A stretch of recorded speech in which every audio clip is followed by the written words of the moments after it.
to me, she's sort of the Katharine Hepburn of my generation, or the, and so I said, Darren will be here in about 5 minutes. I have to go say hello to her and just say, I just want to welcome you to Los Angeles and say good luck at the Oscars. I just think you're amazing. And it was such a fangirl moment for me. And she's like, oh my gosh, thank you. What's your name? And she was so sweet and unassuming and wonderful. And yeah. But in LA, it's kind of different. You have to play it cool in LA. Like, people don't want to be bothered. You have to respect their privacy. People really expect that, unless you go to the Ivy or you go to a place with, paparazzi. And we had Miley Cyrus across the studio from us once at the Studio City Bar and Grill, and it was just insane to watch these people basically fall over themselves to try and get a picture of her. But for the most part, we just, when people come into work, you want to work, and you don't want to feel like, I'm just a person, and they're just people, and that's how they want to be treated for the most part, I think. So. I'll take another one. Sure. This is actually another one that got kicking around in my head after I talked to Richard, which is one of the things I've noticed about episodic TV lately, the best of the cream of the crop, is it's starting to occupy a lot of the same space that novels used to be. You have this immense amount of time to really stretch out and define a character and explore a character. You have The Sopranos, you have Mad Men, you have the real peak of the stuff, Lost.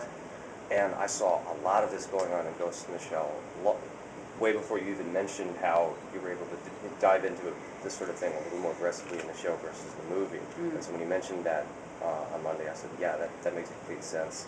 That you have all this room to really get in and dig up all these things that normally don't surface. And I was wondering what sorts of things came to the surface a lot more so in the show than they were ever able to before, from what you've seen. Wow, I don't know.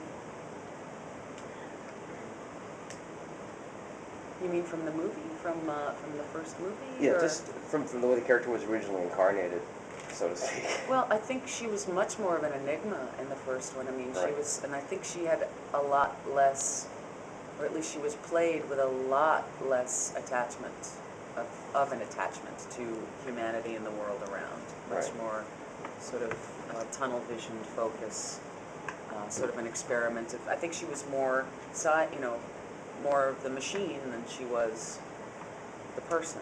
At least that's kind of the way that I saw it. And for me, the challenge was to try and walk the line between emotion, expressing emotion, but not expressing too much emotion that will undermine the character. So I think in the series we got to explore that a lot more. There's a couple of moments where that really comes out, like when you suddenly realize, oh, she has a girlfriend. Yeah. I think it's hinted. It's not really spelled out. I think she's an equal opportunity. Yeah, we had the same feeling. You yeah. looked at it and said, yeah, she probably swings both ways. And if you can, why not? Yeah, but I think it may be more about an experience than it is about a specific sexual preference. I mean, I think she might just be more about exploring the possibilities. The possibilities, gathering information and exploring sensuality and sexuality, and why not if you can? If there are no moral consequences, then.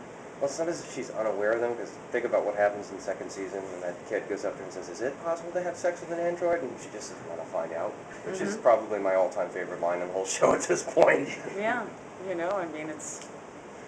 Did that drop on you like a bomb the way it dropped on the rest of us when you read that line? No. I was pretty blown away the fact that she went that far. No, I don't think so. I mean, I think it's right along the line. Nothing she did ever really shocked me, ever. I mean, the world was so specific, and if you just embrace it, it just seemed like,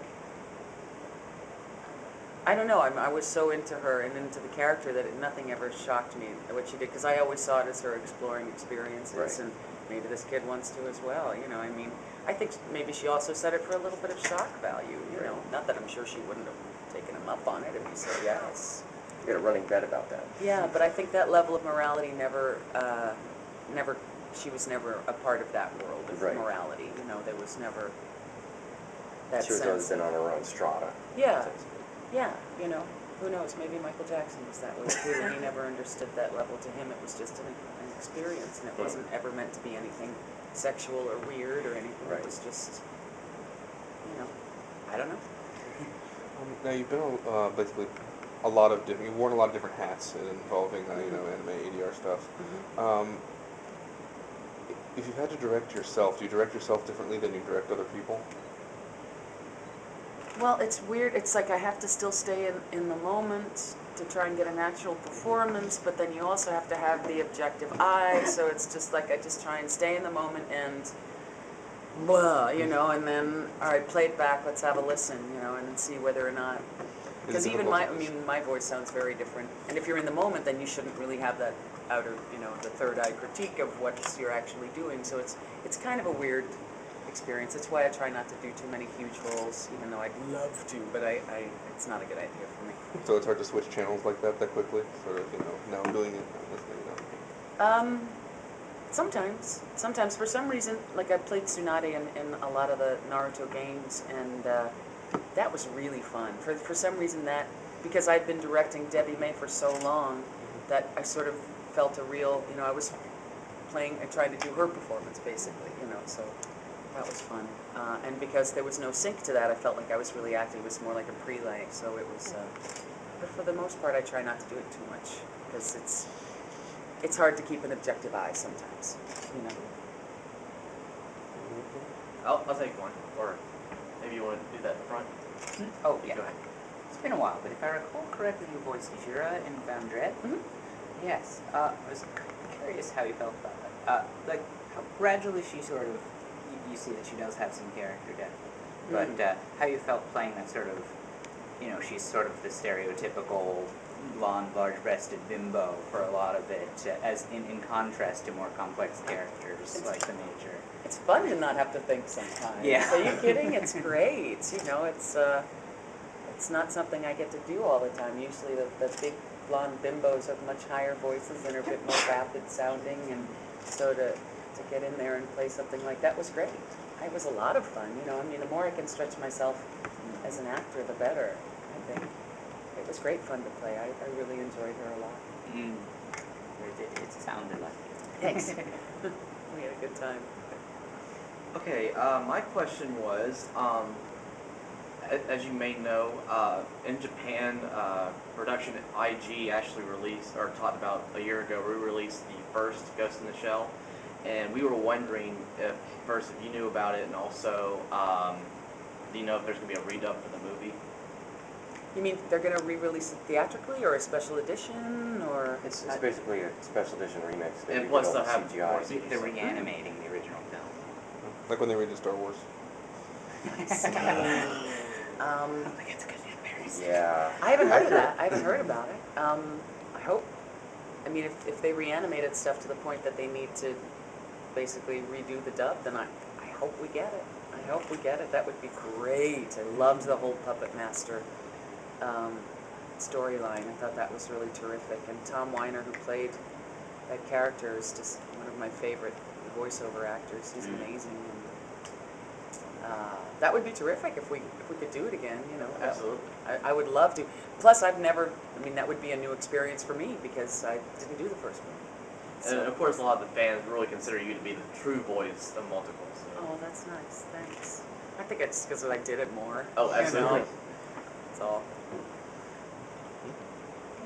What has your experience been here at the con so far and in Baltimore? Oh, it's been fantastic. I grew up on the East Coast, and it's such a specific feel to this coast, and there's